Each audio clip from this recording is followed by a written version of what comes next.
দর্শক, আপনাদের সবাইকে স্বাগত নন্দন সরাসরিতে।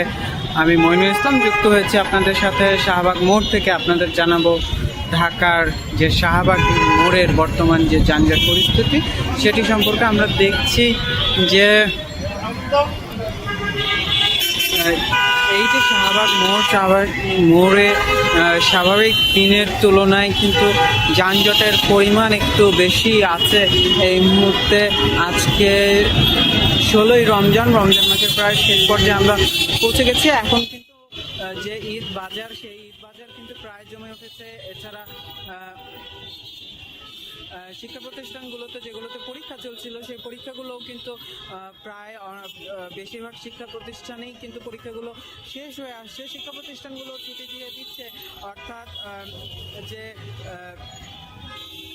ঈদ উপলক্ষে মানুষের যে রাস্তায় যে অতিরিক্ত চাপ, সেই চাপটি কিন্তু ধীরে ধীরে আস্তে আস্তে আমরা দেখতে শুরু করেছি। আপনারা জানেন আজকে সকালবেলা যে মেট্রো শাহবাগের, দুঃখিত প্রিয় দর্শক, ঢাকার যে যানজট এড়িয়ে গন্তব্যস্থানে পৌঁছানোর যে যাত্রীদের, ঢাকাবাসীর, নগরবাসীর যে অন্যতম আস্থার জায়গা, সবচেয়ে আস্থার জায়গা মেট্রো রেল, সেই মেট্রো রেলেও কিন্তু আমরা সকালবেলা দেখেছি যে ধর্মঘট পালন করছিল মেট্রো কর্মচারীরা, যার কারণে সকালবেলা কিছু স্টেশনে যাত্রী উঠতে পারেনি ট্রেনে, আবার কিছু স্টেশনে বিনা টিকিটেই অনেকে ভ্রমণ করেছে। পরবর্তীতে বেলা 9:30টার দিকে যান চলাচল স্বাভাবিক হয়। আমরা দেখেছি যে মেট্রোতে চলাচল স্বাভাবিক হয়। ধর্মঘট তুলে নেয় মেট্রো রেলের কর্মচারীরা এবং তারা তাদের কর্মে যোগ দেয়। টিকিট কেটে যাত্রীরা চলাচল করা শুরু করে। আমরা দেখেছি যে এই যে সাময়িকভাবে কিছুক্ষণের জন্য, 2.5 ঘন্টার জন্য মেট্রো স্বাভাবিক চলাচল কিছুটা ব্যাহত হয়েছে, তার জন্য যাত্রীদের মনে কিন্তু ক্ষোভ ছিল। আর এই যে মেট্রোতে কিন্তু কোনো সমস্যা দেখা দিলেই সেই চাপ কিন্তু সরাসরি এসে রাস্তায় পড়ে, রাস্তায় যানজটের পরিমাণ বেড়ে যায়, যাত্রীদের সংখ্যা বেড়ে যায়। আমরা কিন্তু সকালবেলা তেমনটাই দেখেছি যে ঢাকা রাস্তায় যানজট বেড়ে গেছে। এছাড়া এই যে শাহবাগ মোড়টি কিন্তু বিভিন্ন আন্দোলন, দাবি দেওয়া আদায়ের জন্য কেন্দ্রবিন্দু। বিভিন্ন সংস্থা, সংগঠন, রাজনৈতিক দল, তারা কিন্তু তাদের বেশিরভাগ কর্মসূচি এই শাহবাগ মোড়ে নিয়ে আসে। বেশিরভাগ দাবি দাওয়াই তারা এই শাহবাগ মোড়ে এসে উত্থাপন করে সরকারের কাছে, যার কারণে কিন্তু আমরা প্রায় দেখি যে এই শাহবাগ মোড়ে যান চলাচল বন্ধ থাকে।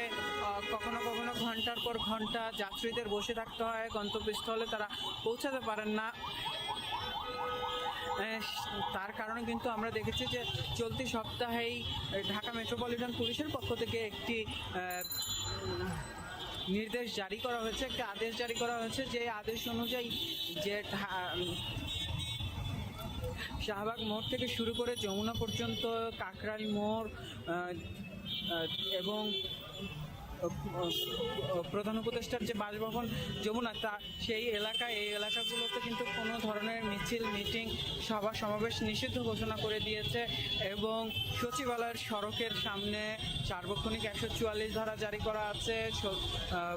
প্রধান উপদেষ্টার বাসভবন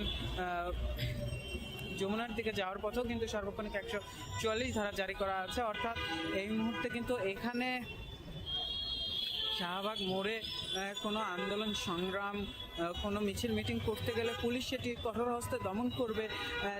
যার কারণে যেই ব্যক্তিরা, যেই দলগুলো, সংস্থাগুলো এখানে আসছে, তারা এই শহীদ যে জাতীয় জাদুঘর, এই জাতীয় জাদুঘরের সামনে অবস্থান নিচ্ছে এবং সেখান থেকেই তাদের মিছিল মিটিং, সভা সমাবেশগুলো শেষ করছে। অর্থাৎ রমজানে আমরা এতটুকু বলতে পারি যে পুলিশের এই উদ্যোগের কারণে অন্তত কোনো দাবি দেওয়া মিছিল মিটিংয়ের জন্য শাহবাগ ব্লক হবে না এবং যাত্রীরা চলাচল করতে পারবে। আমরা জানি এই পুলিশের পক্ষ থেকে এই রমজান মাসে যানজট নিয়ন্ত্রণের জন্য বেলা 2টা থেকে 6টা পর্যন্ত অতিরিক্ত পুলিশ মোতায়েন করা হয়। সড়কগুলোতে এছাড়া 600 যে পুলিশের সহায়তাকারী, ছাত্র সহায়তাকারী যারা আছেন, তারাও কিন্তু পুলিশের সাথে এই সড়কগুলোতে কাজ করছে, যেন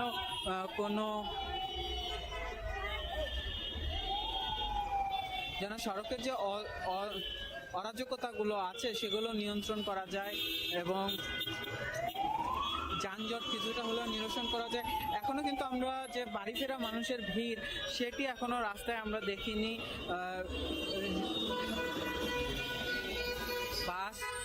বাস, ট্রেন এবং লঞ্চ এরা এই পরিবহনগুলো অগ্রিম টিকিট বিক্রি করা শুরু করলেও কিন্তু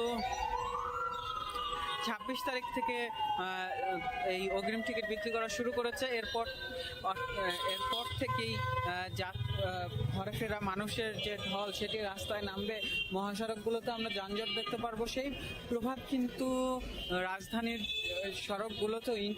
রাজধানীর অভ্যন্তরীণ সড়কগুলোতেও সেই প্রভাব পড়বে। যানজট শেষের দিনগুলোতে, রমজানের শেষের দিনগুলোতে একটু বৃদ্ধি পাবে। আমরা দেখছি যে এই যে ঈদ যত ঘনিয়ে আসছে, রমজান যত এগিয়ে যাচ্ছে, রাস্তায় কিন্তু যানজটের পরিমাণ বাড়ছে। গত কয়েকদিনের তুলনায়, শুরুর দিকের তুলনায় কিন্তু সন্ধ্যার পরে রাস্তায় আমরা যানজটের উপস্থিতি একটু বেশি দেখছি। শাহবাগ মোড়েও কিন্তু সেটা ভিন্ন নয়। শাহবাগ মোড়েও কিন্তু একই দৃশ্য আমরা দেখছি যে সন্ধ্যার পরে যানজটের পরিমাণ বৃদ্ধি পায়। এই মুহূর্তে ইতিমধ্যে কিন্তু যে সরকারি বেসরকারি অফিসগুলো আছে, সেগুলো কিন্তু ছুটি দিয়ে দিয়েছে। এই রমজান উপলক্ষে সরকারি অফিসগুলো, আপনারা জানেন প্রিয় দর্শক, সকাল 9টা থেকে বিকাল 3টা পর্যন্ত অর্থাৎ অফিস ছুটি দিয়ে দিয়েছে। বাড়ি ফেরা মানুষের ঢলও কিন্তু রাস্তায় নেমে গেছে। আমরা এই পাশটাতে যদি দেখাই, যে পল্টন থেকে যে সড়কটি এসেছে, সেই সড়কে কিন্তু আমরা ইতিমধ্যে যে বাসগুলো দেখছি, সেই বাসগুলোর ভিড় দেখছি। বেশিরভাগ বাসে কিন্তু উপচে পড়া ভিড়। আমরা ইফতারের ঠিক আগে কিন্তু একই দৃশ্য দেখি যে সব জায়গায় যাত্রীদের ভিড় লেগে যায়, ভিড় বেড়ে যায়। সেগুলো সামলাতে কিন্তু বেশ হিমশিম খেতে হয় পরিবহন শ্রমিকদের এবং মেট্রো রেলকে। এছাড়া আমরা এই মুহূর্তে দেখছি যে কারওয়ান বাজার থেকে যে সড়কটি এসেছে শাহবাগ মোড়ের দিকে এবং কারওয়ান বাজারের দিকে যে সড়কটি গেছে, উভয় সড়কেই কিন্তু তীব্র যানজট। আমরা কিছুক্ষণ আগে দেখেছি যে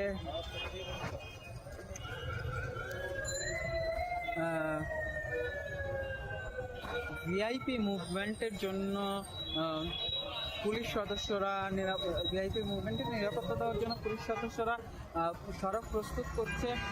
অর্থাৎ কিছুক্ষণের মধ্যেই হয়তো কোনো ভিআইপি, খুব সম্ভবত প্রধান উপদেষ্টা এই রাস্তায় চলাচল করবেন, যার কারণে কিন্তু যান চলাচল বন্ধ করে দেওয়া হয়েছে। খুব সম্ভবত এই যে ভিআইপিদের যে চলাচল, ভিআইপিদের এই চলাচলের কারণে কিন্তু নগরবাসীকে অতিরিক্ত ভোগান্তি পোহাতে হয়। আমরা দেখি বিশেষ করে যখন রাষ্ট্রের প্রধান দুই ব্যক্তি, সরকার প্রধান এবং রাষ্ট্রপ্রধানের চলাচল করতে হয়, তাদের যখন মুভমেন্ট থাকে তখন কিন্তু সড়ক চলাচল একেবারেই বন্ধ থাকে। অন্যান্যদের ক্ষেত্রে দেখা যায় যে তারা পুলিশি প্রোটোকলে চলাচল করেন, যান চলাচল একেবারে বন্ধ হয় না। তবে